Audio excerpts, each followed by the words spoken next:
I would like to take a moment to welcome everyone to the Parent Webinar Series, co-hosted by the Alliance of Private Special Education Schools of North Jersey and the New Jersey Association of Special Education Partnership Schools, NJASEPS for short.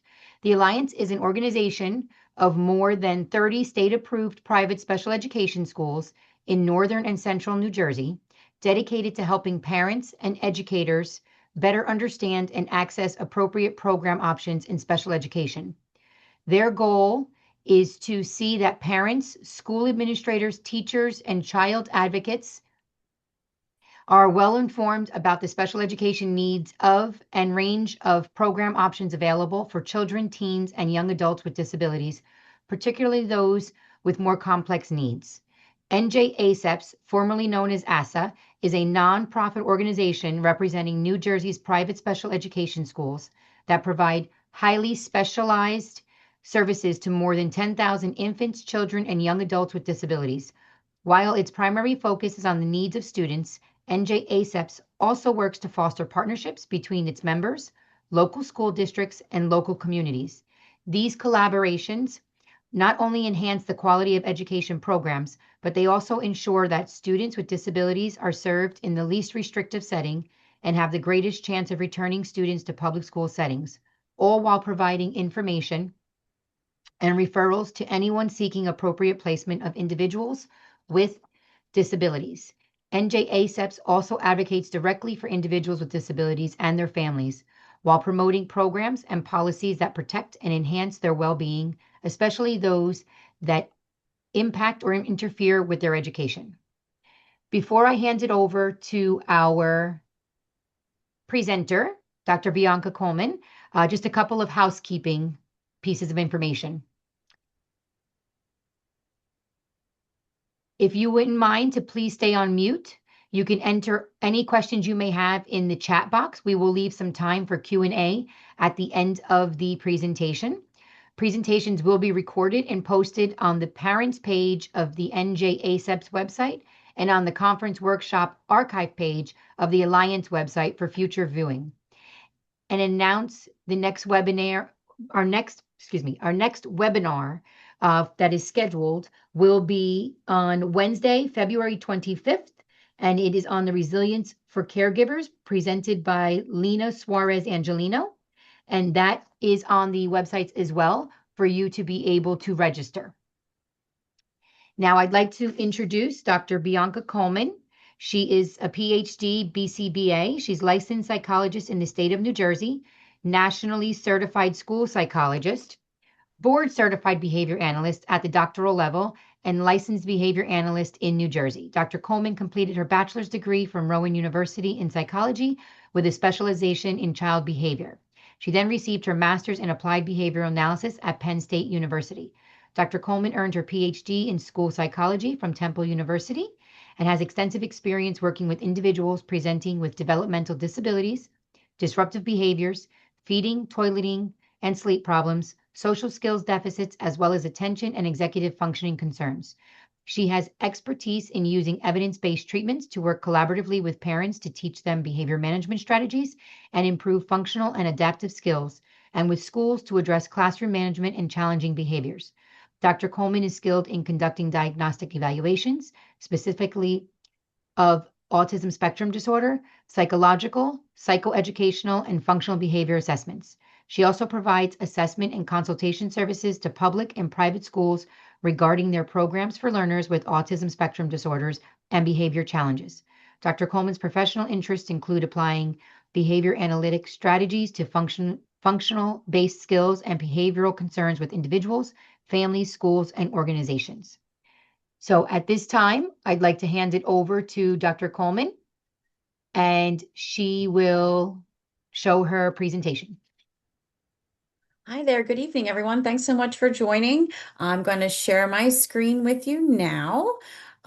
So we will get started. Rachel, I just want to make sure that while I have you here, you are able to see my screen. I'll get some feedback from you. Everything look okay? Wonderful. And then the slides are advancing as well. You're muted. I'm sorry. Yes, we can see everything. You're good to go. Perfect. Perfect. I always have that lingering feeling in the background that something's going to happen last minute. So I appreciate everyone's time this evening. We'll try to make it an engaging discussion to give you some thoughts for moving forward, whether or not your child is, of a very young age or if your child is entering adulthood. So first, I'd like to start by going through our agenda for the evening. Certainly, when considering this topic, and I'm sure you're all here because we realize, kind of the lofty nature of determining how to support, what skills to work on during various stages of our children's, our students, individuals we care about their lives. So, our discussion today first aims to really kind of take a broad lens and look at some of the critical components that we should consider when thinking about goals and thinking about things within the school setting, things within outpatient settings, things within the home setting that we can focus on and continue to grow. We'll then move to a discussion of how to assess these skills. And then finally, I want to discuss some methods to assist with the instruction in the skill acquisition in these areas. My goal is to really give you a roadmap for moving forward, hopefully bring some things to light that maybe weren't considered, and just share some areas which I've really seen to be of benefit when looking at how to support individuals moving forward. As Rachel had mentioned, we're going to have some time at the end, certainly to discuss any questions that you might have. And I'll, be around for a little while after the fact as well if anyone wants to discuss anything further. My contact information will also be linked at the end of the presentation. I'd also like to offer that I can share the PDF of these slides. For your review, if you would like. I'll share those after the presentation to Rachel, who can then disseminate them for anyone who is interested. Alrighty, there's my housekeeping. Let's move forward. Alrighty. So really, when we start thinking about goals, where to go, directions, I first like to have a discussion about values. These values are very specific to the individual, very specific to the family, very specific to the setting and the supports that are available. So, some of these that we're going to discuss today are more of the critical considerations. This is not anything that we discuss is not going to be an exhausted list, and it's very important for me to encourage you to prioritize what your own values are. So appropriate goals and services kind of come secondary to those things and are based off of these features that we want to really take into account. In terms of goals for independence, we're really looking at those values as a direction, considering things like lifelong self-advocacy. So really here, what is meaningful or preferable to the individual? What are their goals? What are their needs? What's helpful for them to have access to or skills for them to be working on, and what's not? I included a bit of a discussion here about incorporating the dream when considering the reality. And I think that this is an important discussion to have within families and within teams. For individuals who are working with, whether that be an IEP services team, whether that be a team of clinicians, whether that be a team at a private school, really what's important to focus on here is what goals do the guardians or the parents have for their children? I want you to either ask yourself, or if you're a provider, ask parents what matters to them for their child's development, right? These discussions, any of these bullet points, should be continued and should be occurring often, right? So it's not just when we're, meeting milestones in age or moving from middle to high school or high school and beyond. These should be discussions that are open and continuous. That transparency is really going to help us guide and determine not only which goals and which which supports need to be in place, but how we're doing with things as they are. Really, the goal here is to provide an outline of what we're focused on, but also to take the time to listen to ourselves, to have a little bit more time to think about where the next directions and steps are. So all of these things are really important. So we want to look at all sides. If you have a primary goal or primary target, it's important to keep that in mind while you're designing goals and strategies to help support your child or your loved one.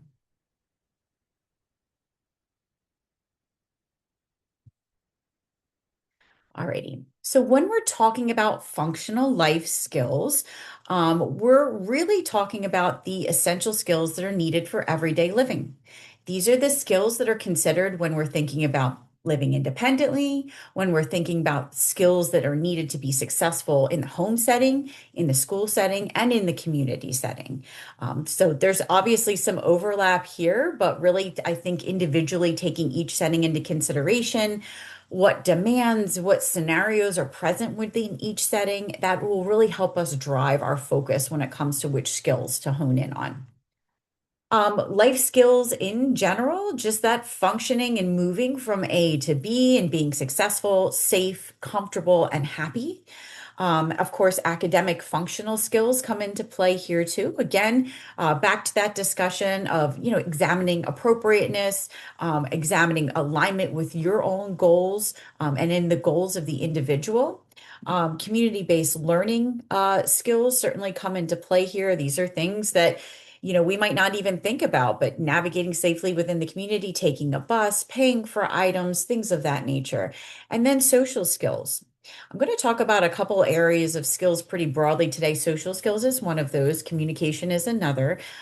These are important areas for your consideration because they affect so many facets of these other things that we're going to be talking about. It can be pretty extensive. The list goes on and on, truly. The smaller kind of tasks that we're going about through the day, and then the larger goals, as far as, for instance, communication is concerned, things like making the bed, bathroom routines, getting dressed, making meals, communicating effectively, self-care, all of these things, taking medication. These are things that, if it is a priority with you and your family, that we ask that we start delving into and start looking into the individual skills and abilities that go into being successful in any of one of these areas. Why is it important that we're focusing on these? Why the hour and a half webinar here, Dr. Coleman? Well, I will say that, aside from the very obvious here, we are targeting these areas as much as we're targeting academic skills, as much as we're targeting functional skills for purposes of safety. Building self-esteem. Really, the goal here is to live a healthy life. We're always striving for independence in any skill that we're teaching. Independence is the goal here. I'm going to chat about that several times this evening.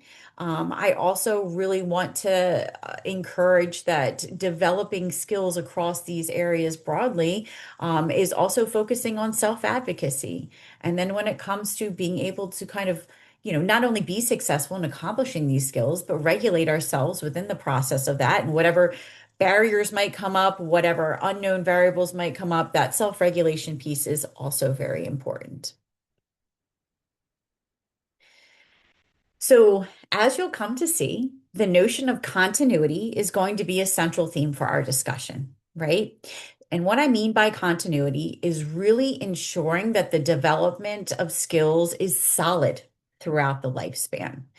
The ability to follow a continuum of goals and objectives is the gold standard, is the goal here. And along the way, I want to illustrate how we can ensure mastery, right? Because much like any skill, and we can't effectively proceed to the next level, and then independence if some of those foundational skills are really shaky, right? You can't build a house on a foundation that is not solid. So we want to make sure that we're paying very close attention to that. Part of this continuity is preventing skills regression. If we're moving forward too quickly and things aren't effectively mastered, or we're maybe not considering all variables when it comes to how to accomplish that skill, that skills regression can easily occur. So we want to make sure that that's of importance here as we're assessing and as we're developing the skills. And really, at the end of the day, the continuity does come to everybody literally being on the same page here. We want to make sure that why we're having the discussions about goals and values is so that the individuals who are supporting your child, or if you're on the team supporting the student, that everyone has an understanding of what the goals are from the individual's perspective and from their parents' perspective. So really the focus here when it comes to determining the appropriate goals is making sure that there is that continuity, that they are building upon each other and that they make sense, right? Based on the individual skill levels and abilities. So before we get into kind of the focus on the skills individually, I want to lead with this discussion. What might be some common difficulties due to the lack of continuity? Since we're going to talk about keeping things consistent, building upon each other throughout the lifespan, let's talk about the possible barriers that might exist. I had talked a little bit about in the last slide the shaky foundational skills. And truly, right, we want a good, solid house built. We want a confident, enduring structure. And that structure comes from very good foundations.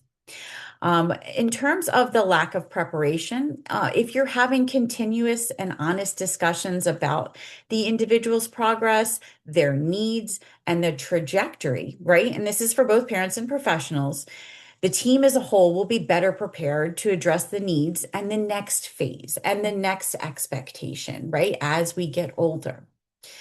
Goals, objectives, skills, targets, if they don't logically flow from one year to the next, if they seem disjointed, if we're talking about the scope of an IEP, if we're talking about a behavior intervention plan, if we're talking about therapy goals, we want to make sure that there is some logical flow to those goals. Oftentimes I'll step in to kind of assist families in these situations, and we'll go back and we'll look at a good record review of like what have we worked on, how are we doing with these goals, what's the progression look like. Sometimes we'll see things kind of hanging out in there that have been in place for years, across years, and we're just not making any progress. Why is that the case? More often than not, that does come from these shaky foundational skills, right? So we want to be in the mindset of really thinking about if we haven't made progress with something, why is that the case? And why should we continue just doing things the way they've been done? Sometimes going back and taking more of a critical eye at these things is necessary. All right, so the focus for the next section is going to be examining some of these critical skills, making sure that they're embedded in programming, again, regardless of your child's age, the stage of life that they're in, things for some consideration. If the essential skills are being taught along the way, we want to ensure that that solid foundation is there. And we also are constantly looking to make sure we're mastering these goals, we're generalizing these skills, right? So we're not able to just accomplish these goals in the community with one parent or caregiver. We're able to, accomplish these in a variety of different environments in the community with a variety of different people, with a variety of different potential barriers. That's a true mastery of that skill. So we really want to make sure that that is part of our discussion as well. So I'm going to present you with a few lists here. And when reviewing these lists, these items, I want you to consider not only what the individual in your life can accomplish, but whether or not you have been able to see or these skills can be demonstrated in one environment or the other. And we really want to make sure that we're programming and we're ensuring that we are setting them up for success to accomplish these things in other settings as well, too. Something to consider, certainly when it comes to communication skills, certainly when it comes to things that might be challenging for the individual, like accepting no or maintaining kind of emotional control in a moment, right? We want to make sure that we're also considering the emotional states that any of these requests are coming from. So if the individual is in a happy, relaxed place, and they're certainly more receptive and able to kind of engage in these things without, worry or concern or stress. But if they are happening to be in a stressful situation, are they still able to accomplish these goals, these skills? That's something else to consider as well, too, when we're talking about maintenance and generalization of skills. Some additional really kind of critical areas of focus that we want to make sure are either addressed or as part of the family's plans or goals for moving forward, are those with regard to safety, right? So we want to make sure that when assistance is needed or being offered, that the individual can tolerate that assistance. We want to make sure that safety is in mind and hygiene is in mind with regard to their body and self-care.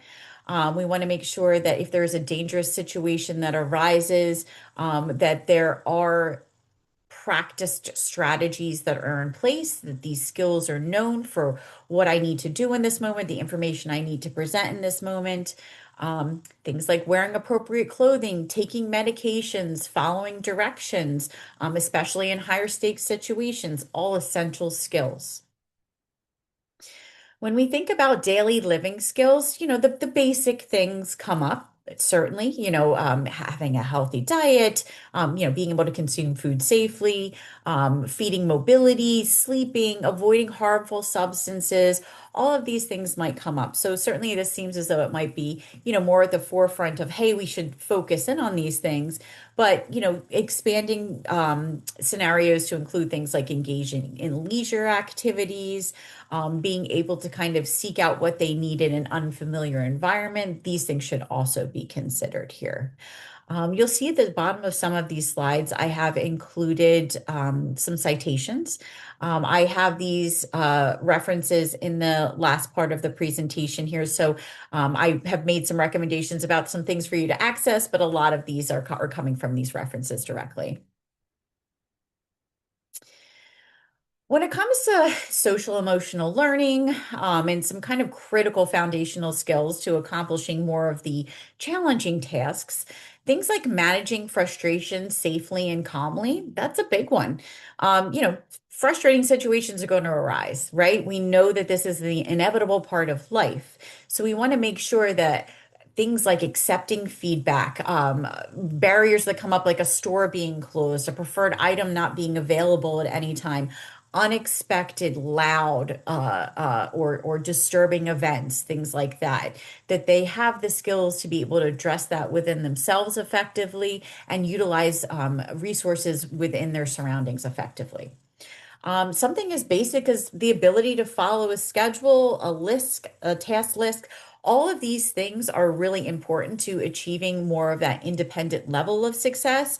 So when we talk about kind of these base level skills, I also want you to be thinking about what is a way in which we want them to complete these tasks independently or be able to reference the resources available to them independently. Things like following a schedule or a list are very important concepts here. Alrighty. So some skills associated with social emotional learning are often really overlooked when it comes to like, hey, what are these really important high focus areas that we need to be embedding in school curriculum, workplace environments, learning opportunities, and home programming. Social emotional learning just kind of underscores, I had mentioned at the top of this discussion, underscores a lot of the success and abilities that come with some of these skills that we have mentioned. There's a large amount of research that has linked strong skills in this area to many positive outcomes throughout the individual's life, right? So there has been some longitudinal studies occurring over many years that have showed some very positive associations between social emotional skills taught early and often, and to key adult outcomes, right? So thinking of that foundation and setting the individuals up for success often involves some really intensive supports and education in this area as well. These things are linked to employment, criminal activity, substance use, and overall mental health and well-being.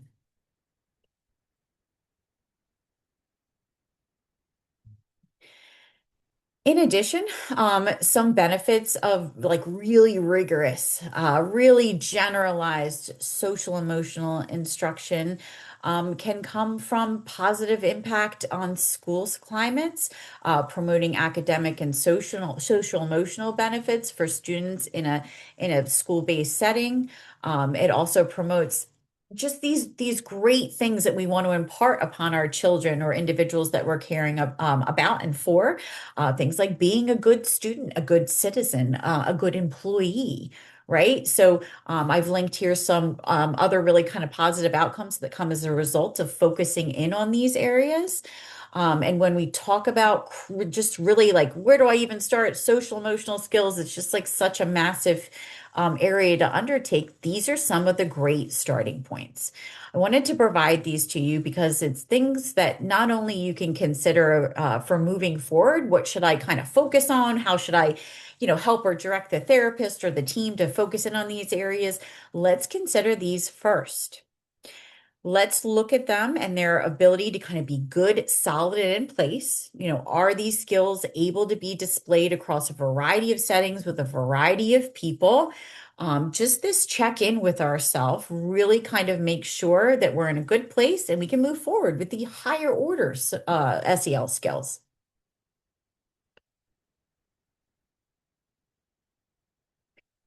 I have a lot of parents that are really focused on that next level of, young adulthood into adulthood and levels of independence. What are we going to be ready for? What should we focus on if independence is our value, is our goal? We want our child, we want our loved one to be able to be successful in the community, to navigate across work settings, home settings, and all of these life skills. What are some of these areas? Where should we even begin? So, really, to do that, think about the tasks in which you do routinely, quickly, with automaticity, without even thinking about it, right?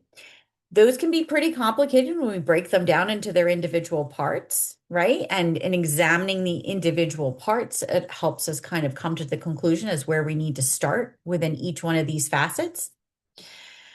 We want to help the young adult become increasingly more observant and aware of what's going on around them, how these tasks are being performed by others, expectations, and things of that nature. The tasks themselves becoming more independent with initiating or completing these tasks. That's all the goal. Really some examples that we can get into just a little bit of routine chores that require both SEL through things like self-awareness and self-management, right? Social awareness, relationships, how you're interacting with those around you. Really boils down to a model of social problem solving, right? So things that again, we kind of do with some automaticity, checking for light bulbs that are out, determining what the correct light bulbs look like.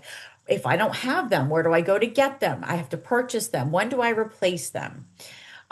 This is a great example to kind of lead into something that's even more important, right? So, being in the dark sometimes is okay, but not having the food or the items that we need, medications, things that are essential for living, are the other things. And being able to use that social problem solving and that self-monitoring, be able to check what food items are running low, what items that other family members might like. And again, if this is appropriate for your child, this is a great way to think about it. And if it's not a goal or a value that you might have, I think that considering things like, following a list and being able to retrieve items and storing the items appropriately might even be a wonderful place to start. Again, a really critical area here to consider when thinking about, where do I continue? What do I look at next as far as goals and skills for my child or my loved one is personal safety. Now, I have this first slide kind of taking more of a look at, adolescence, late adolescence, early adulthood, and beyond.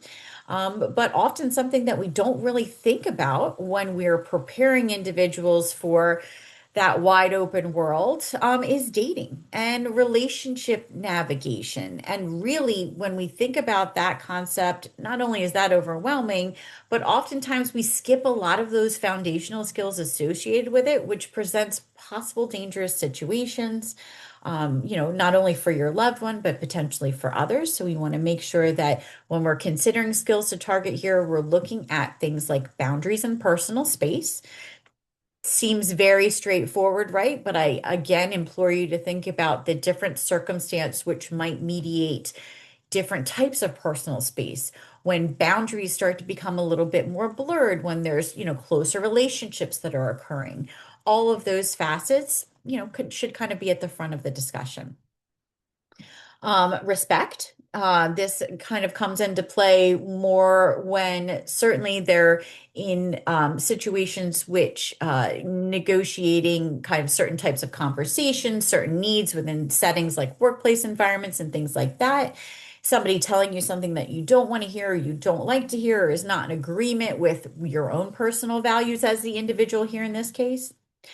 Appropriate touching, ways to say no, and how and when to say no to things. Different types of affection, things like intimacy and sex, when and where those conversations occur. We want to make sure that the individual is ready for these types of scenarios and that they're comfortable in sharing and receiving supports. It's also important to really directly teach the red flags, right? So we think for young children, okay, we want to teach that stranger danger. We want to teach, bodily autonomy and awareness, but that gets even more blurred and even more convoluted as the higher order social skills of adolescence and adulthood come into play, right? So having things like a safety circle, discussing privacy, what can and should be shared. I'm going to talk a little bit about online safety, but all of these factors come into play with just in-person interactions. Alrighty, just do a little check on our time. Okie dokie. So let's talk a bit about personal safety. So personal safety, continuing off of our last slide, safety within the community, certainly what that looks like within each scenario. We're crossing a road, we're in a parking lot, we're in a busy shopping center. Again, don't just think about the skill in isolation, try to generalize it to other potential scenarios. I would recommend to pick a skill or a target and to begin to develop the teaching steps here, right? So, if there are certain kind of scenarios that you want to work on, think about the individual steps and then barriers that might exist, more complex situations that might come into play, might include getting into a car with a stranger, how to ask, how and when to ask for help and directions, who would be a safe person to ask, what would be the information that you'd want to provide, and things of that nature. Personal safety can also involve teaching or using social scripts, modeling and role play techniques. We want to talk not only about the skills that we're acquiring, but what that next step is. What should that next goal be in relation to moving forward? Again, in that continuity phase for teaching, bodily autonomy and private kind of actions. Then we want to make sure that that discussion is continued as the individual gets older and that social demands begin to kind of change and evolve. These are lifelong goals. These are things that should be embedded within programming, discussion, behavior plans, IEPs across the board.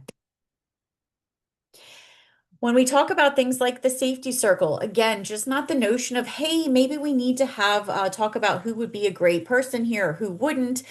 Think about, again, breaking down the skills even further. What I did here was kind of outline what that could look like, but again, just giving you some cues into the more of the smaller facets that need to occur.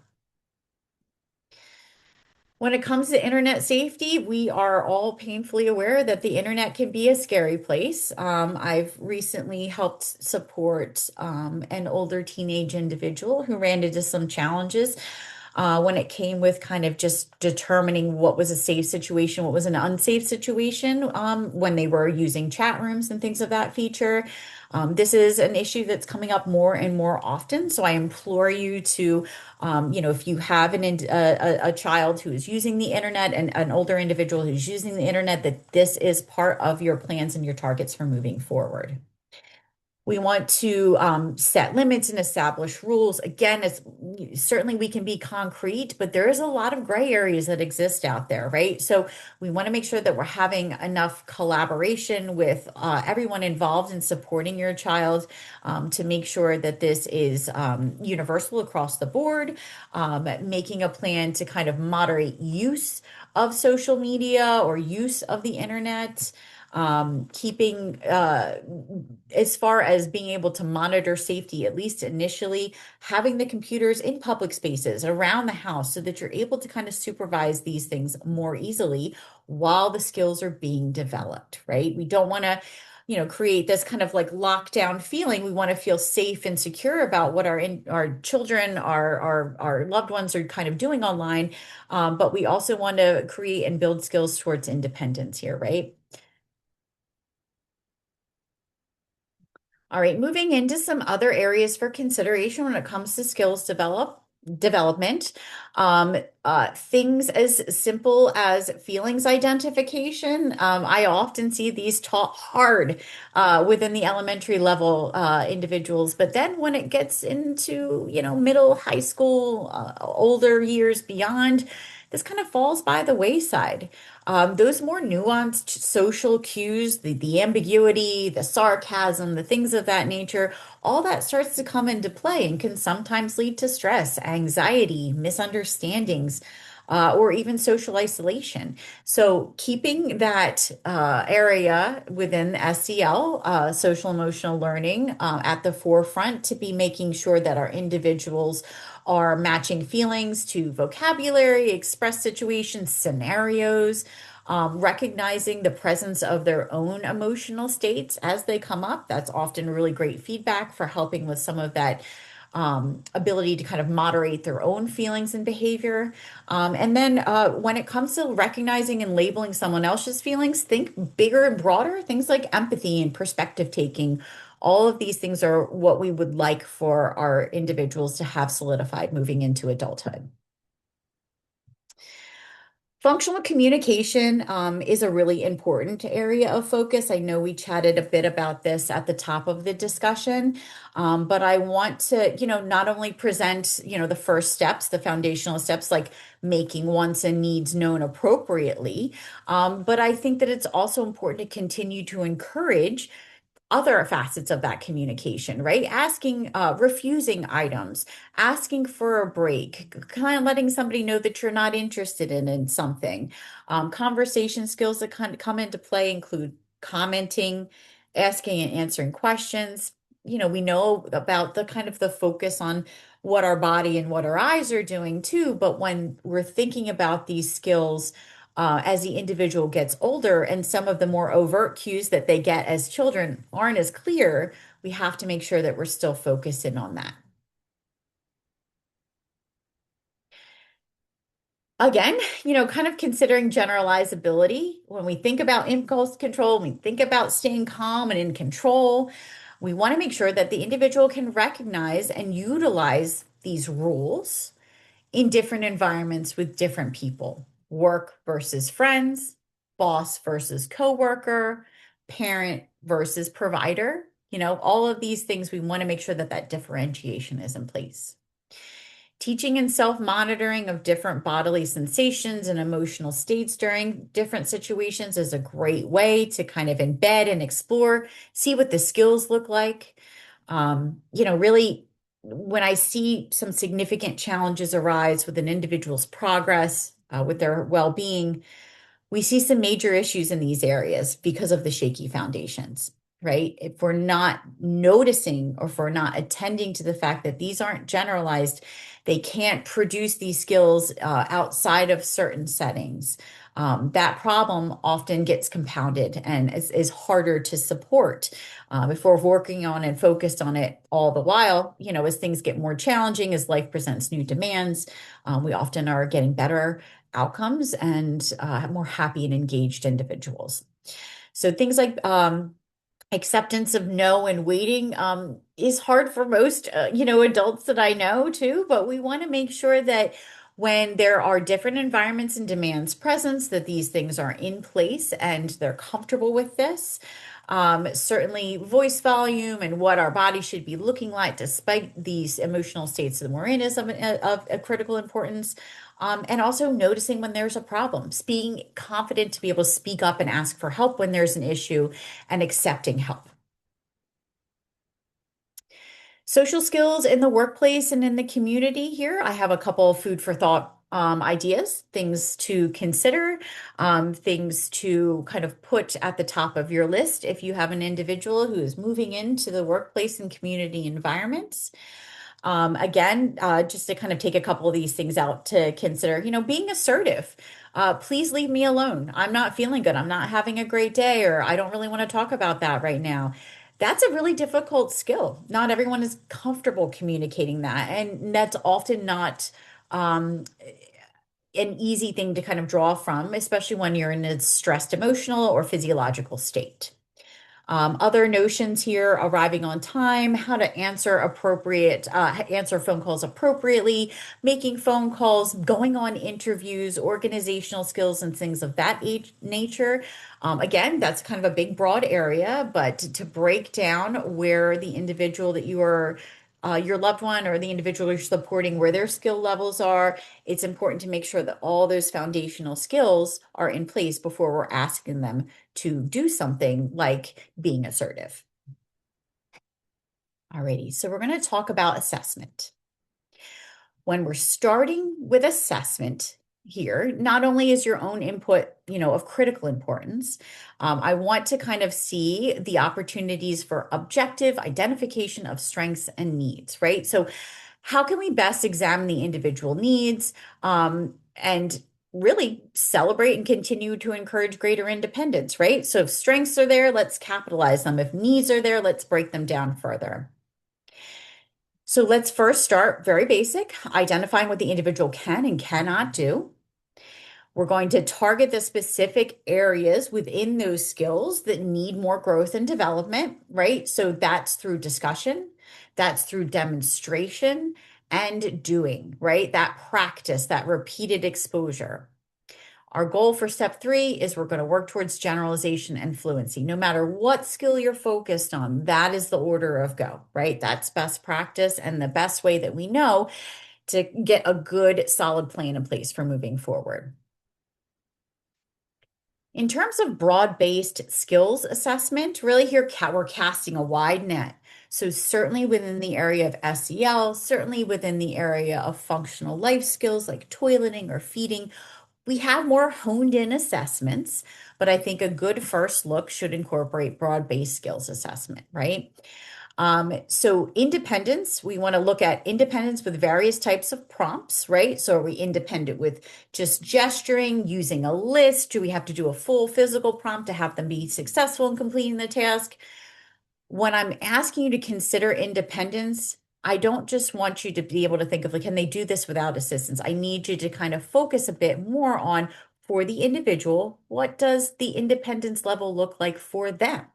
If there is a certain amount of support that will be consistently needed, that's okay. But again, this is where this like open and transparent discussion about values and goals, that's what's critically important. We want them to be as independent as possible, as appropriate for them and as they're comfortable with.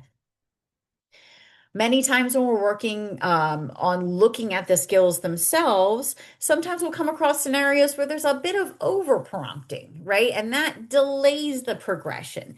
Are we doing too much without setting that next level of expectation of, okay, now we're going to try it where I'm just reminding them of the steps that they have to do, directing them to the list, but not walking through each step with them. So thinking about things flexibly in that manner helps us really determine which path to look at next. We want to, of course, assess the levels of support that are needed academically and functionally, right? So when we think about academics, it's not just about completing the task, it's about maintaining focus, attention. Are they able to get through the task with whatever level of assistance that's needed? And then certainly when we're looking at growing skills, we also need to look at reinforcers. We need to look at preference assessments. I'm going to put my BCBA hat on here, really to continue to encourage doing the difficult things, celebrating small successes, working from, reinforcement that might seem more overt to then more naturally occurring reinforcers, positive praise, accolades from bosses or coworkers or things of that nature. We want to look at what's powerful for the individual, what helps them feel great about their success. And if we have that in mind, then that helps us set them up for success by planning opportunities in where they can be successful and contact that reinforcement. So when we're getting into really that nitty gritty of actual structured assessments, we want to talk a bit about formal and informal measures. So, formal measures is some more of that direct, in the moment, using a tool type of assessment. If you're using informal measures, just some anecdotal observations, some feedback, some performance reviews, things of that nature, we want to make sure that whatever we're using, regardless, is consistent, is scheduled, and is planned. Because as much as we're focused on these skills being continuous over time, we need to do our due diligence with making sure that they're making progress through these measures, right? So I've put here, and in the next couple of slides, some really commonly utilized gold standard type of manners to take, again, that broad sweep about skills and looking at skills and individual abilities. So the VB map is something that a lot of folks might have heard of here too. The BDI is often a part of a lot of initial school district evaluations. These again look at various facets of skills. And a lot of these things that we already discussed are kind of categorically examined very broadly. But even though we're using these measures, which are categorically looking at things, there's still a lot of importance and validity to using some informal measures and some good observation, just making note of how they are in each setting given different variables. So a really great assessment, no matter what age we're talking about here, has both formal and informal measures. Something for us to collect good data and information from, and something else which also fuels and better supports this information that we're finding. Assessment of adaptive functioning can come from some good formal measures as well, too. So for specifically looking at adaptive skills, we're going to use something like the Adaptive Behavior Assessment System, the Vineland Adaptive Behavior Skills, and the AFLS, or the Assessment of Functional Living Skills. There's many, many others, but if you are in the process of seeking evaluations, looking at evaluations, initiating, these are some of the things that it would be important to kind of take a look at and consider as part of that battery. When it comes to, again, some of those other skills like safety evaluations and community-based assessments, there are a lot of great informal measures that can kind of give validity to each setting and give you at least good starter information. So you can consider those as well. I'm going to get into just very briefly because I think it's just important to be aware of what each one of these review, but in the interest of time, I'll kind of go a little bit more quickly through this section. So when we're looking at adaptive functioning, the ABAS here, it's a wonderful tool because it assesses individuals from 0 to 89. So if we're looking at things to kind of measure progress over time or measure skills in different settings, regardless of age, this is a great one. It covers a lot of adaptive skills areas. It's utilized to determine eligibility for Social Security, and it really helps assess readiness for moving on to different stages of independence for an individual. So, a great start. The Vineland 3 is another one here too that, kind of goes across the age span. You can see the domains that it covers, right? So we're hitting those core areas: communication, daily living, socialization, and motor skills.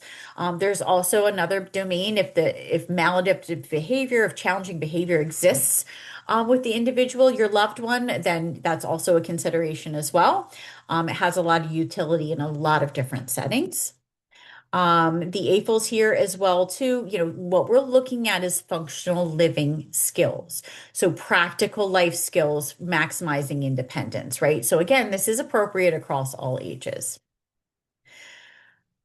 Another one here, ages 3 months to 80 years, the independent behavior If you're just really looking for what skills can they accomplish independently or with what level of prompting or assistance do they need, this is a great measure for that as well.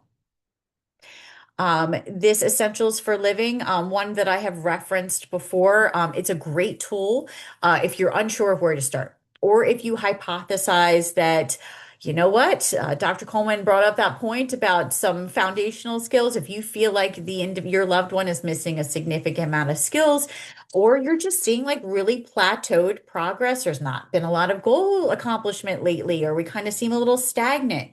Don't be afraid to take a step back and assess, right? This is all doing our detective work.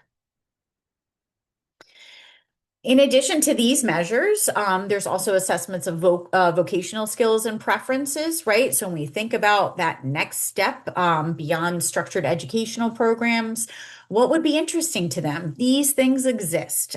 So if anything, I just want to make you aware that there are options in terms of finding matched jobs.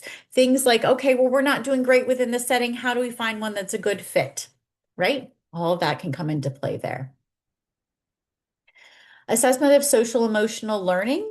So that's going to come from a variety of different places too. If you're just not sure where to start, I think that really a good thorough look at some of the very kind of basics of speech, language, and pragmatics is appropriate here. I'm not a speech and language pathologist, but I'm aware of some really wonderful tools that do exist, one of which is the clinical assessment of pragmatics. Again, this is going to give you a very broad look to kind of see where that focus should be narrowed in. When it comes to social emotional learning, pragmatic language, it's also really, really helpful to get some informal and observational information, right? Conversationally, what do things look like in terms of generalization? Are they able to kind of go in and have a conversation with a less familiar person? What motivates them to kind of engage in conversation? What do they like to talk about? How do we build upon those skills or strengths? Alrighty. So, kind of stepping into another phase of our discussion, I want to get into discussion about some of the evidence-based approaches to teach these skills, right? We've talked about the need to master, to get that foundation solid, to talk about generalization. How do we do that? This is, again, it's an overwhelming feat at times when you're looking at so many possible directions for skills development.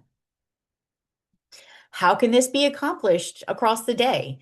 In educational settings and workplace settings, there's often a lot of tasks, not a lot of time, right? Isn't that the story of our lives? So much to do, so little time.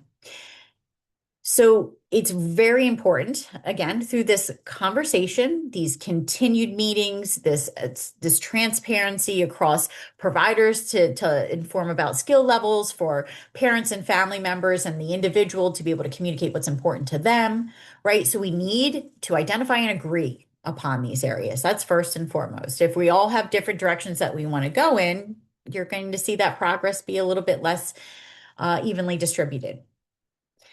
You're going to assess the individual's ability to demonstrate each one of these skills in advance. That's why we talked about the assessment portions, right? So we're communicating about it, we're assessing it, we're looking at personal preferences related to these skills and tasks. If it's something that is, either challenging, anxiety producing, or just wildly non-preferred, but there's different options available, let's explore that. No need to go down an area that is not preferred or they're not comfortable with. Selecting and targeting specific skills for intensive teaching first. Where do we really need to focus in first? And we're going to get into talking about how that intensive teaching will look. And then we need to revise whatever plan, if we're in a public school setting, if we're in a private school setting, if we're in a workplace environment, if we're in a college program, we want to make sure that whatever kind of document, plan, anything that's in place really reflects all these previous bullet points.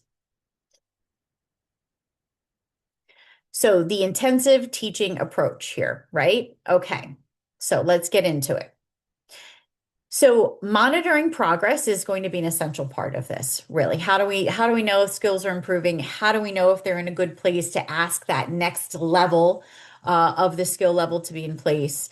We assess that through data, really. So this can be a variety of different ways, daily or weekly data. If we're looking at communication, you might want to track that specifically.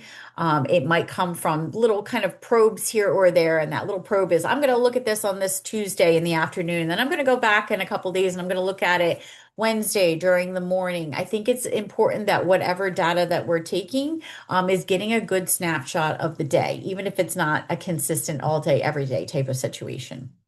The way that we want to teach is to mastery. We want that skill very confidently applied across settings and situations. And we want to maintain that skill over time too. Sometimes the skills that we're teaching earlier in childhood or early adolescence aren't often maintained when things get a little bit more difficult, right? So we have to go back to the drawing board and reassess where it's necessary. And we need to make sure that everyone's in agreement. If we're all on the same page, everyone will direct their focus when it comes to that intensive teaching appropriately, right? It's more of a concentrated impact. So, this intensive skills training involves a very systematic approach. From beginning of life skills to late adulthood skills, we are always working to teach that observational learning component, right? Picking up from what they're seeing in the environment, utilizing others as models, being able to understand more about a situation by observing how it plays out. To kind of start on some of this, we'll utilize role play. I have a lot of really fabulous parents who are sending their children into the workplace or to a college program, and there's a lot of unexpected things they may encounter or they may not. But these parents are really doing a lot of work to role play them in advance. All right, let's imagine that in your college program, there is an assignment that you're not understanding or that you feel like you're going to need more time to do. We're not going to wait until it happens. We're going to play out and we're going to role play in advance how to request that assistance. All right, so we're in a workplace setting. There is an issue with the components that you are assembling, or there is an issue with someone not being there who needs to be there to support you or to complete the next task. How do you make that known? How do you request that assistance? All of these things go into this little cycle of role play. If they're able to see it, experience it, and get some feedback in the moment, that helps them be more confident when the situation arises. That continuous feedback about what's going well, what do you need to work on, what do you need to add in, regardless of the skill level of the individual, shapes our ability to be feeling confident, successful, and be able to be more comfortable with the barriers that are coming into place. It also helps with developing self-reinforcement. Ooh, I know I did that right thing. I remember learning about that. I've got it. All right, great job for me. I'm happy. So the developing, all these kind of in the moment role play scenarios, that'll allow them to more easily transfer those skills. So really going back to basics as far as teaching methods are concerned, especially within this intensive teaching model, utilizing things like direct instruction, really kind of working on that skill in isolation, the natural teaching environment, right? So we want to role play it, we want it to happen, we want to practice it at the grocery store, we want to practice it in the community, we want to role play it when we're at that setting. These small, little, tiny, incidental teaching moments that you come across every day with your loved one or with the individual that you're supporting are some of the best and most fruitful opportunities. These opportunities allow us to embed things like functional communication training, recognizing things with the environment, that modeling is coming into play. And here's a variety of things, multiple exemplars that we can put into place. All of these things help promote the comfort with that skill to be able to be demonstrated across settings and when the going gets tough, right? So, I've had some families that I support that actually use that phrase, when the going gets tough, we fall apart and we're not able to remember these things. If we're working by using some in vivo modeling, multiple exemplars, some great solid functional communication training where it's appropriate for the individual, these skills are going to become more ingrained, and more solidified. Here's some additional strategies. You might recognize some of them from your previous experience, but depending on the difficulty of the situation, depending on the aversion of the situation, you might need to incorporate other methods like desensitization, getting comfortable with the baby steps of the process before taking on the whole process, right? We always want to be mindful of the prompt hierarchy. How much support are we providing at any time? What do they need to be successful? Are we waiting for prompts to be provided before we're taking on tasks independently? And as much support as we're providing as we're teaching new skills, we want to also make sure that your team, your provider is programming for how to fade those things out, right?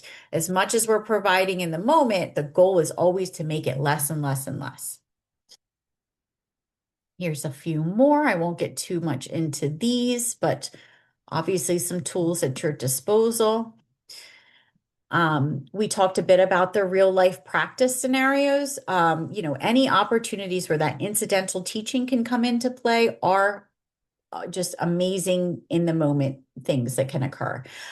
We see a lot of the community-based supports being utilized in these kind of novel situations. So if you have a provider that works with to support your individual in, either an office setting or a group setting, see if there's opportunities to capitalize and practice these skills in real life.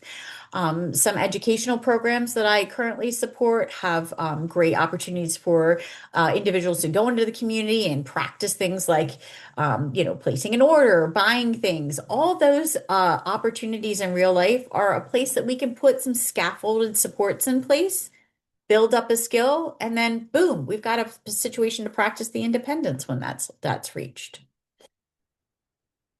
Even and I want to kind of pause here because I did just have a scenario come up. Calling and making a doctor's appointment, calling and making a therapy appointment, looking at their schedule. Oh, I want to go and do this. Okay, well, if you want to go and do that on that day, we have a therapy appointment scheduled. We're going to have to change it. So let's walk through that process. You can take anything and kind of capitalize on that, or even having them sit and watch you and reviewing the process verbally. So the goal here is for the individual to be independent as appropriate for them and apply these strategies. When you're working on, annual IEP season is coming up. A lot of the providers that I work with on an outpatient basis are working on kind of plan reviews and things of the nature. It's a great time to be able to look at the goals and the targets of the supports that are in place. If you have an in-home provider, this is an amazing opportunity as we're coming into the spring to be able to start talking about a reevaluation of these goals, and to be able to include things like self-evaluation, the things to be able to make advocate. Oof, words are hard at this time of the night. To be able to advocate effectively for themselves, if that's age appropriate, developing comfort and awareness around safety skills, all of these things can be added at this time. It's also a great time to make adjustments, to put in new progress monitoring opportunities, reevaluations to again determine the individual's current needs level or levels of independence. And like just a critical time, like let's see what we were doing. Let's look at the data. Let's see if what we were doing was successful. No matter what we're working on, no matter what skill we're providing instruction on, it's important to kind of keep a very tight focus on the instructions. The ultimate goal should be a concise one, not a lofty one. We want to make sure that we have accomplishable targets so we can carefully monitor how everybody is progressing, using things like visual cues, modeling, practicing, repeating, reinforcing, all of that. There's no magic to it. All of that are really the critical components to successful intensive teaching opportunities. When it comes to social problem solving here, we kind of put on a different hat. Social problem solving, it's less overt than one specific target. We're kind of teaching these bigger, broader focuses. Again, it's going to be very independently mediated, who is needing what level of support, what do the strengths look like. But again, like the focus is on that problem solving component. We really, and I always say this, I want the individuals that I support to have a toolbox, to have, a little kind of go-to strategy area where they can bring it to novel social situations or novel problems in the moment. As much as we want to practice those commonly occurring scenarios, the toolbox for those just crazy, unknown times is important to have on hand.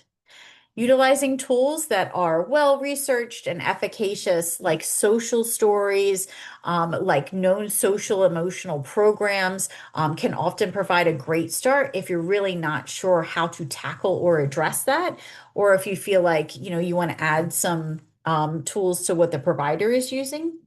And even something as simple as, picking up and taking a video of what's going on.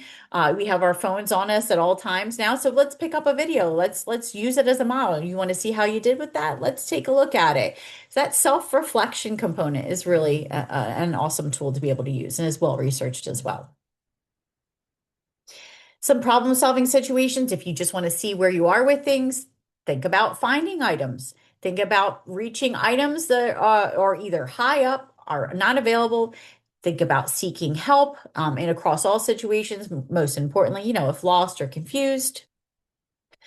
In terms of self-advocacy, there are certain skills that, various families or organizations will have begun to taught. Some to teach, some that are maybe more of a family discussion as to what type of language you want to use, what transparency at different ages looks like, things of that nature. But some of the key facets of self-advocacy involve these. Knowing that you have needs and also that you have strengths, being able to explain what your needs might be, assertively stating or requesting what assistance that you need, right? So if there's a scenario which there's a lot going on, or you feel as though that individual might not have the voice that they need, let's practice assertively kind of making these requests. What is needed? And then how to access resources effectively, where to go in the workplace, where to go in the community, where to go in the college program, where to go in your school setting, who you should be speaking to if you're experiencing distress or if you need assistance. I often get asked, like in terms of targeting social behaviors, what should we be focused on, right? So I think again, it's very situation specific, very individual specific. And again, this is coming from the values of the individual and the values of the family, right? So what might be some things that we're looking at targeting, let's say, when we're out in the community or in the workplace, maybe that's non-contextual vocalizations. If there's a lot of self-talk, self-singing, things like that, whereas that's appropriate and that could bring the individual joy or comfort or just, be part of who they are. Kind of teaching scenarios for discrimination as to when you can be a little softer, when you can be a little bit louder. If you're at a library or a movie theater, this is some discrimination training as to what would be the expected social behaviors in this situation versus this situation. All of those are fair and up for a discussion, and I think also should be targeted in some capacity to ensure that they are successful and they feel successful and comfortable. Just a couple more food for thoughts, very broad categories. Again, if we're looking to where do I assess, where do I start, these are some broad categories to just consider. As we get older, exploring, as I had mentioned, social media, texting and emailing, social greetings. Again, if this is all appropriate for the individual, your loved one, these should be taken into consideration. Establishing and maintaining relationships. I know that there's often a big, social skills push that occurs, but like, let's talk about beyond the, immediate interactions. Let's talk about how to maintain these relationships over time. Safety, self-advocacy, public speaking, all these as well. Okay, we're doing a lot of work here. I've got about 10 minutes left, so I'm going to focus here at the end on how we're monitoring progress. give you some more tools for your own toolbox as far as advocating for your loved one, for data collection, taking your own types of data collection, because again, this is how we make sure that we are in a good place to move forward and teach additional skills. So monitoring progress can come from a lot of different types of data. Just a little note about how things went, describing the event, permanent product. We see that a lot in educational settings. It's like what was accomplished? How much did they get done today? What tasks did they accomplish at work? Certainly behavioral checklists, which target, okay, we had this interaction in this setting. I'm going to check off whether or not they did these things or did not need these things, if they need support with that.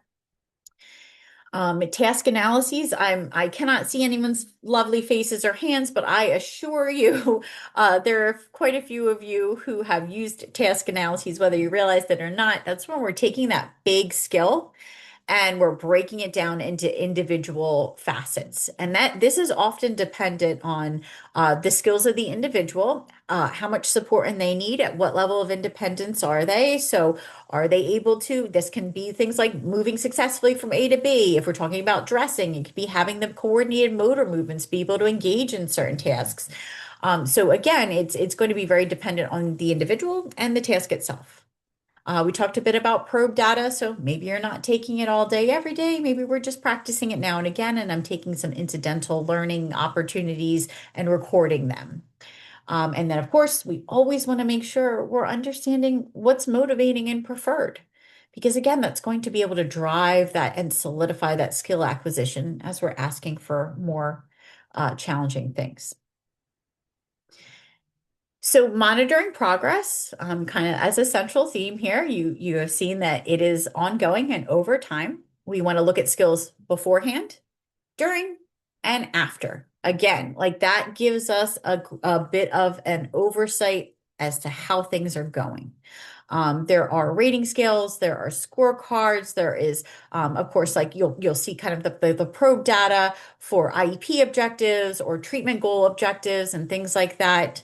All of these are occurring in the moment and immediately following, so we can get an idea of that skills progression over time. So when we're talking about transitions, when we're moving forward throughout the school setting, I wanted to kind of give you a few more food for thought type of scenarios. Um, Obviously, as things shift from pre-K to elementary to middle to high school, I know that we're all aware of the monumental setting changes that exist, but there's also a lot more nuanced expectations for independence, higher order social emotional skills, and things of that nature. So we, throughout these transitions specifically, are really key moments for us to look at novel expectations and independence with those skills, look at the growing needs ahead of time, and as they age and progress through, right? So how are we doing with these skills as they're moving through their elementary experience, moving through their middle school experience? And are the services and the level of service delivery currently meeting their needs? And the only way that we can really objectively identify whether or not that is the case is through this data and this assessment that we're gathering, right? So we're looking for appropriate and updated evaluations of skills during each one of these transition times.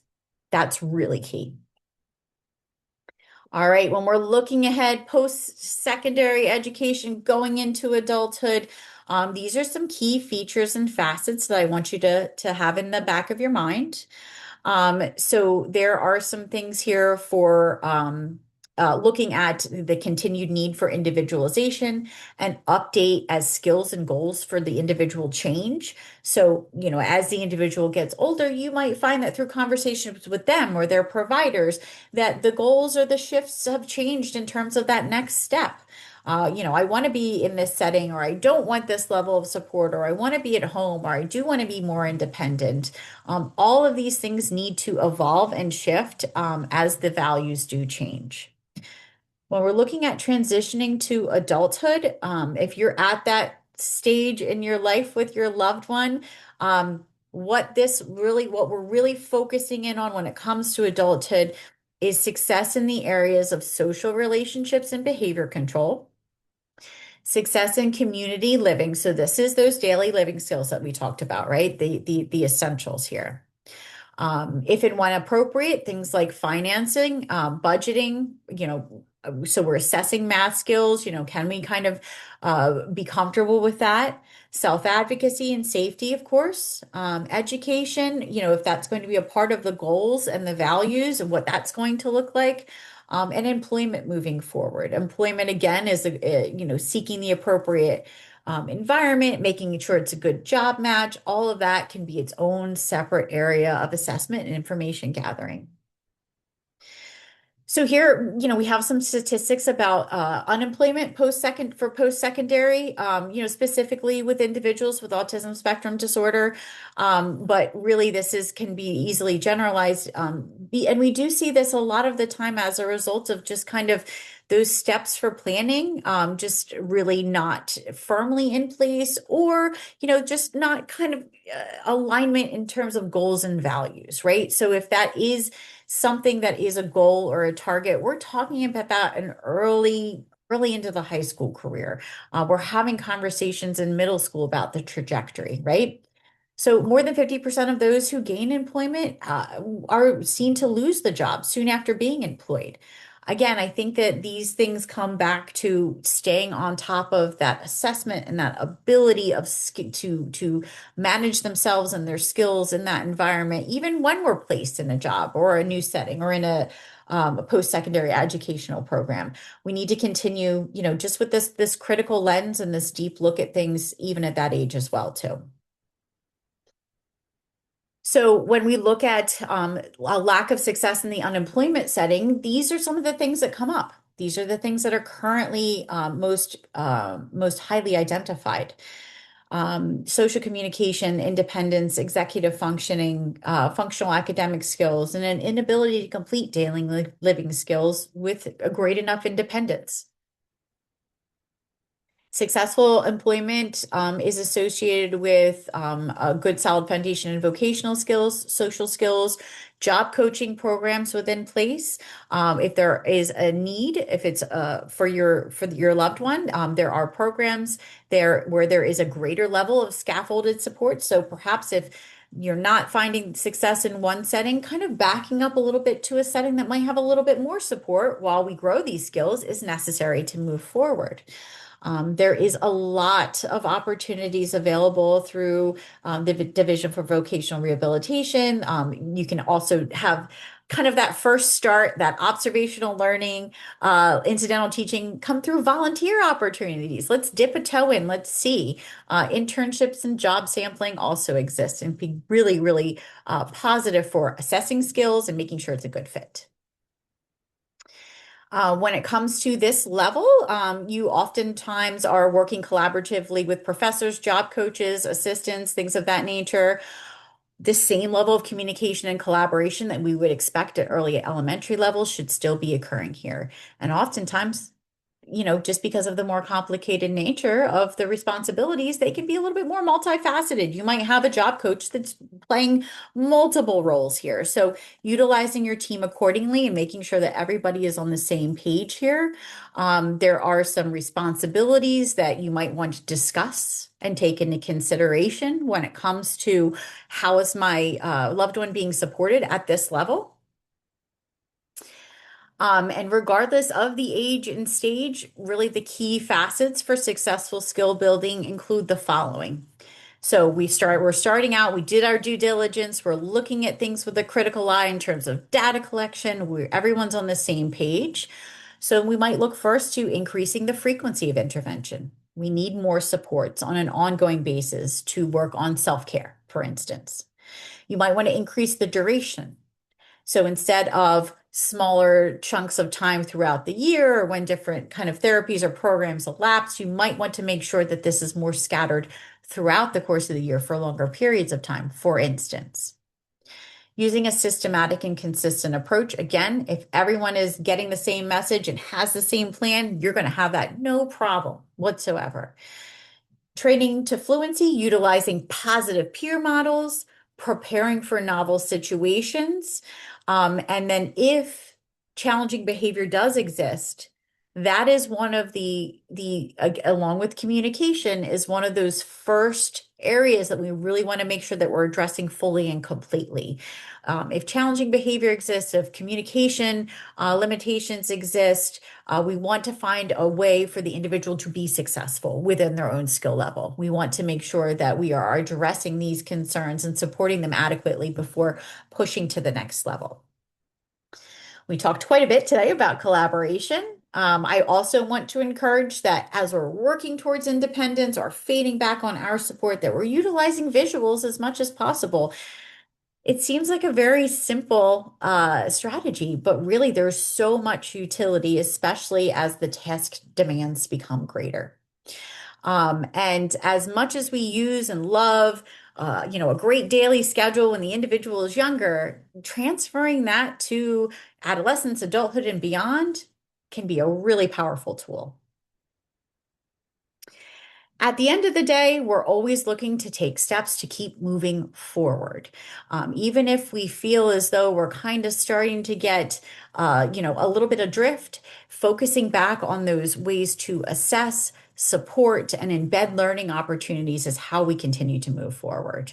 I very much so appreciate your time and attention today. I'm going to go through these last couple slides that list out some of the resources that the collective we, that I would like to encourage you to visit if you're just looking to start exploring. There are some other resources in terms of like planning guides, books, websites, and things of that nature. We have some really fabulous programs within the state of New Jersey, so I encourage you to kind of reach out to some of them. The specific resources, articles, and studies that I referenced are here. And I encourage you to take a look at those if you would like some more information. Again, I am going to leave you with the slides. I'll send them to you. If there are any questions, you'd like to discuss things further, anything I can go on that maybe you're not comfortable discussing in this format, please feel free to reach out to me at any time. And I will certainly take the remaining minutes to answer any questions that you might have. I'm going to stop sharing my screen here. Hi, Dr. Coleman. All righty. Thank you. That Hi, was Rachel. absolutely wonderful and chock full of information. So thank you very Chock much. full. I know it was We a lot. Thanks. appreciate, yep, we appreciate it. There were a couple questions that I'm just going to read off to you. One person would like to know if you see private families, and if so, do you take insurance? Mhm. Great question. That's a nice lead. Myself, the behavior therapy associates in general, we have 9 clinicians within our company. So I do absolutely work directly with families. I do a lot of work across settings. So that is definitely available. Our practice does not accept insurance. We are a private pay, but we have had a lot of success in providing documentation for individuals. If they're looking for, reimbursement from their insurance, we'll help support you in any way there. Okay. Another question. My son has sugar addiction, which led to overweight and pre-diabetes. Any suggestions? Sure. I mean, I think I certainly that's something that I could spend that hour and a half just talking about that. But I think that in terms of it depends. I'd love to learn more about your son, but I think it depends on his abilities and his level of understanding when it relates to kind of the influence of the sugars and kind of what that does to him. Sometimes I'll start with individuals with just a little bit of an education as to, hey, when, potentially when you're not feeling well, this could be as a result. So outlining like very broadly, this is educating us about why this is important. So you're really drawing them into just, I can't have something that I don't want. You're educating them on to why this is going to be beneficial. Also, identifying alternatives and maybe if there is kind of a progression to where we want him to be weaned off the sugars and the sugary things, I would always advise to kind of, instead of cold turkeying it with any of us with vices or things that aren't healthy for us, it's easier to kind of start a little bit on a more of an attainable goal. We're going to minimize the amount of time. So, all this to suggest that I would work to form an individual plan that provides education and kind of supporting him through decreasing his sugar intake to kind of make it more of a collaborative process and allowing for choice and opportunities to discuss first. Thank you. Another person would like to know, you had mentioned several different assessments. They Mhm. want to know, are these assessments that you actually perform yourself as well? So I do perform some of them. Various school districts and providers. These are pretty well known. So if your loved one or the individual that you're working to support is within a certain setting, these might be available to you within that setting. But yes, these are ones that I'm familiar and I have utilized as well. Great. There was a question about the slides. Yes, so everybody, I put in the chat, the after we are done this evening, we will download the presentation, and in the next couple of days, the presentation and slides will be available on both the NJASEP's website as well as the Alliance website. And I did put both of those links in the chat, so you can save those. And in the next couple of days, you can just go on, look. They'll be archived on both of those websites, so you'll be able to have access to them. And let's see if there's any other. Oh, how can we determine or help our children with trade school? Sure. We got into a little bit of that, kind of that workplace and deciding beyond. It depends on what kind of assistance you're looking for with trade school, whether it's determining, what field or what program to get into, getting them into the program, or even determining if that's a route to go in. I'm not sure, if the person's still on with us, could you let me know a little bit more specifically what you're looking for? Oh, okay. Yes, that. I'm not sure which less that. Yes, that. I speak quickly and I might have missed that. Um, I can come back to her if she wants to include so, what specifically. Ileana Faris, can you expand a bit? I appreciate it, Ileana. I just want to make sure I'm answering your question. And we can always come back to her if you'd like it. So Okay. it's okay if she pops it in there. Let's see. I think that up, she said, Oh, there you go. okay. Determine what So skills would benefit for a trade school. okay, certainly. So, what skills would benefit for a trade school? So, on one of the slides, we did pull up and just discuss like just general, post-secondary kind of education setting, et cetera. So, what skills would be necessary? I think it's going to determine what area that they're going into. I think that you're going to see some pretty broad needs as far as that social emotional component is concerned with regard to like independence with assistance seeking, just self-advocacy, all of those things are really important. I think it depends on which program within the trades your loved one is going into, Ileana, but I think that when it comes down to the selection of that, we have to make sure by utilizing, through conversation, informal measures, some of those skills-based job assessments to find the good job match. Those things are being taken into account before kind of determining the path or direction. Um, I'm not sure a good hub for finding out like trade school opportunities near you or around you. I'm sorry. That might be something that the association can assist with, but I don't have a good hey, this is where you go for kind of finding out about those opportunities. I'm so sorry. Um, Sometimes programs, and again, not knowing needs, again, like sometimes school-based programming will give you directions and options in the community, some that they've worked with previously, so maybe there's opportunities to observe or intern for a little while before determining a path. That might be a great way to see and experience what it's all about without fully getting into it and committing to it. My pleasure. And think that may be, I think that may be it. So if Okay. there are no other questions, thank you very much again, Dr. Coleman, for your time. Thank you, everybody, for giving us your time. Oh, wait, hold on. There's Oh, one more question that just came in. oh, there we go.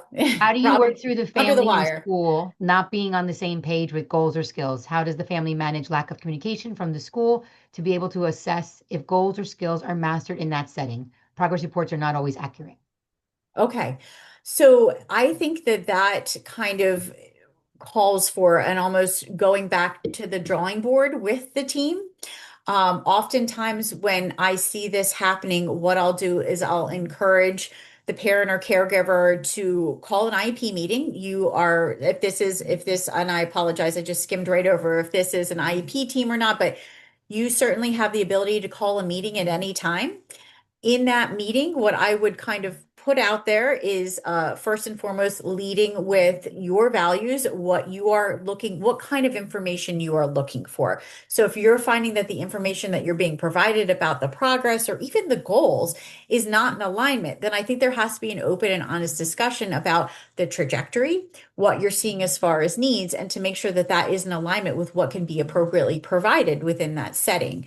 In terms of like the inadequacy of the data collection, the progress notes that you're getting, I also think that that is um, a time to really discuss how much information you're being provided, when you're being provided with it, and being open and honest with it. You're not finding that to be sufficient to determine or really to tell you whether or not your child is making progress. So, in those cases, sometimes what we'll do is you can certainly advocate for more frequent and often meetings. So, every couple weeks, once a month, every 6 weeks, the team is coming back together and having a discussion about the qualitative progress, right? So, you're not just getting numbers on paper. They're maybe sharing work samples with you. You're getting videos to kind of display progress. And if you're really seeing a discrepancy between what you feel as though your child or the individual is able to accomplish versus what the school is reporting, we kind of have to go back to basics as far as this is what my expectations are at home and this is what's being done. This is what the expectations and the prompting levels and everything is at school. And then getting some alignment, and you can utilize videos to display that. You can, have some supportive sessions where there is collaboration. You're speaking directly to speech or another provider, et cetera. But I think it all kind of comes back to just really recalling and reining the discussion back in to kind of focus on the values and the direction. And then if you're not feeling like the information you're getting is occurring often, or is enough, then discussing alternatives or additional ways you can get that through other means of data collection or additional meetings. Sorry, that was long-winded. I feel very strongly about that. Any others? Looks like do you think these kinds of meetings with groups such as District CPAG? I guess this individual is a co-leader for one, and we're wondering if Okay. these kinds of meetings would be beneficial, I guess, for groups like that. So, you mean Do you do those meetings for the CPAGs? Like, would you do a meeting for a CPAG group? like a presentation of this Yes. nature? Yeah. Absolutely. Yes, I've worked with a lot of CPAG groups to just provide this. It's like almost like an information session. Sometimes I have teachers and things that come in, but I think that anytime where there's an opportunity to be able to kind of discuss best practices or help with like alignment of values, or just share information with families is a great opportunity. So yes, for sure. I think it's a great idea. And I've definitely had experience doing those. And I know a lot of other providers do as well. Great. Okay, well, thank you, everyone. We appreciate it. And like I said, in a couple of days, we'll have the recordings up on both websites for NJ ASAPS, as well as the Alliance of Private Special Education Schools. And thank you again, Dr. Coleman. And Dr. Coleman, if you wouldn't mind just hanging on for another moment. Absolutely. Perfect. Thank you, everybody. Have a good Thank you, evening. everyone. Stay warm.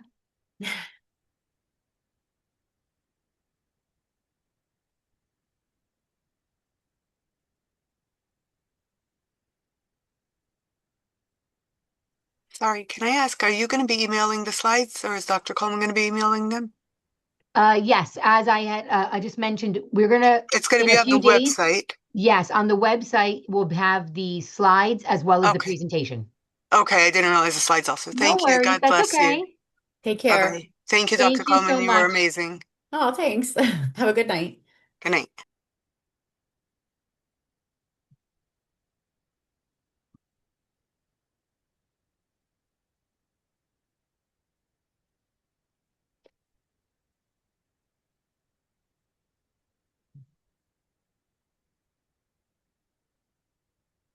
Oh, and your recording is still on too. I just want to let you know, Robin.